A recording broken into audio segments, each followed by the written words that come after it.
लाहौर की इंसदादे दहशतगर्दी अदालत ने 9 मई के 2 मुकदमात में PTI की यास्मीन राशिद, एजाज चौधरी, महमूद रशीद, उमर सरफराज चीमा समेत 11 अफराद को 10-10 साल कैद की सजा सुना दी। आलिया हमजा और सनम जावेद को 5-5 साल कैद की सजा।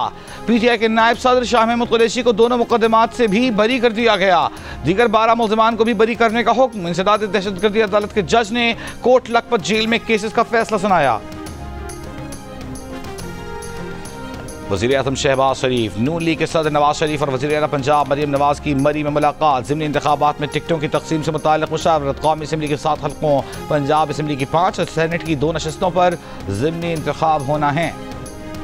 दिल्ली में कांग्रेस रहनुमा राहुल गांधी, प्रियंका गांधी समेत कई अपोजिशन रहनुमाओं को हिरासत में लेने के कुछ देर बाद रिहा कर दिया गया। अपोजिशन रहनुमाओं को राहुल गांधी की क़यादत में भारतीय अपोजिशन इत्तेहाद के इलेक्शन कमीशन के खिलाफ वोट चोरी एहतजाजी मार्च के दौरान गिरफ्तार किया गया था। राहुल गांधी ने कहा कि उनकी लड़ाई सियासी नहीं बल्कि आइन बचाने के लिए है। अब वोट की चोरी पूरे मुल्क के सामने बेनकाब हो चुकी। प्रियंका गांधी बोली, मोदी सरकार बुज़दिल है। पुलिस ने अपोजिशन के तकरीबन 300 अरकान को पार्लियामेंट से इलेक्शन कमीशन की जानिब मार्च से रोकने के लिए रुकावटें खड़ी की। राहुल गांधी ने 2 रोज़ कबल भारतीय इलेक्शन कमीशन और हुक्मरान बीजेपी पर धांधली के इल्जाम लगाए थे। कहा था कि अगर जालसाजी ना होती तो नरेंद्र मोदी आज भारत के वज़ीर आज़म न होते। इसराइल की गजा सिटी में सहाफ़ियों के खैमे पर बमबारी। खलीजी चैनल के 2 सहाफ़ी अनस शरीफ, मोहम्मद क़रीक़ा और 3 कैमरा ऑपरेटर्स मोहम्मद ज़ाहिर, मोहम्मद नौफल और मोमेन अलीवा शहीद। शहीद सहाफ़ी अनस शरीफ ने शहादत से काबिल अपने आखिरी पैगाम में लिखा, अगर ये अल्फाज आप तक पहुँचें तो समझ लें इसराइल ने मेरी आवाज़ खामोश कर दी है। मैंने ज़िंदगी भर सच और अपने लोगों की आवाज़ बुलंद की। फ़लस्तीन और उसके मासूम बच्चों को अमानत समझकर उनकी आज़ादी के लिए आवाज़ बुलंद करते रहना। गज़ा को भूल मत जाना। सहाफ़ियों की तंजीम रिपोर्टर्स विदाउट बॉर्डर्स की अल जज़ीरा के सहाफ़ी अनस शरीफ की इसराइल के हाथों कत्ल की मज़म्मत। दीगर ममालिक से मामले में मुदाखलत की अपील। कहा, सलामती काउंसिल मुतनाज़ इलाक़ों में सहाफ़ियों के तहफ़्फ़ुज़ पर जोर देने के लिए इजलास बुलाए। कमेटी टू प्रोटेक्ट जर्नलिस्ट के मुताबिक इसराइली हमलों में अब तक 186 सहाफ़ी शहीद हो चुके हैं। कतर की गजा में इसराइल के सहाफ़ियों को जानबूझकर निशाना बनाने की मज़म्मत। कतरी वज़ीर आज़म ने कहा कि गजा में अल जज़ीरा नेटवर्क के सहाफ़ियों के कत्ल का तस्वुर ही हौलनाक है। अक़वाम मुत्तहिदा ने इसराइल की जानिब से सहाफ़ियों के कत्ल को बैनुल अक़वामी क़वानीन की संगीन खिलाफ वर्जी करार दिया है।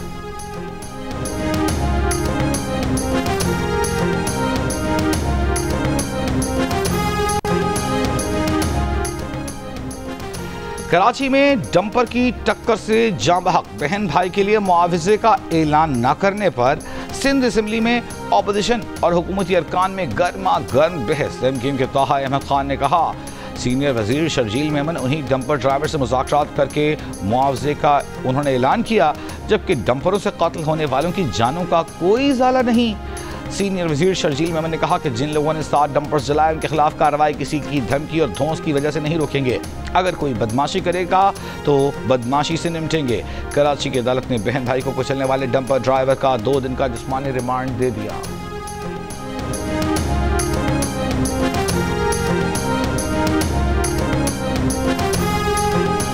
वज़ीर आला सिंध मुराद अली शाह का कल डंपर के हादसे में बहन भाई की हलाकत पर अफसोस का इजहार। कहा, गलत ड्राइव करने की मजम्मत करते हैं। ड्राइवर को उसी वक्त गिरफ्तार किया गया। हादसे के बाद 7 डंपर जला दिए गए, जो अच्छा अमल नहीं।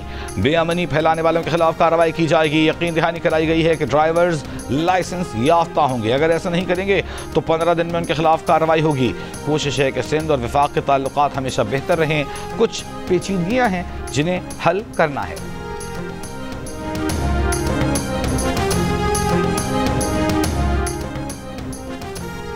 वज़ीर इत्तलात पंजाब अज़मा बुखारी का कहना है कि बेहतर यही है कि PTI 14 अगस्त का एहतजाज मुलतवी कर दे। पंजाब में 5 अगस्त को भी कोई नहीं निकला था, लोग अब भी नहीं निकलेंगे। पंजाब मानी PTI की जलाओ घेराव और मार धाड़ की सियासत मुस्तरद कर चुका है। कौमी दिन पर एहतजाज करना किसी मुहिब्बे वतन का एजेंडा नहीं हो सकता। 14 अगस्त को पूरी कौम ऑपरेशन बुनियाद मरसूस की कामयाबी पर भी जश्न मनाएगी। किसी फसादी टोले को आवाम की खुशियाँ ख़राब करने की इजाज़त नहीं दी जाएगी।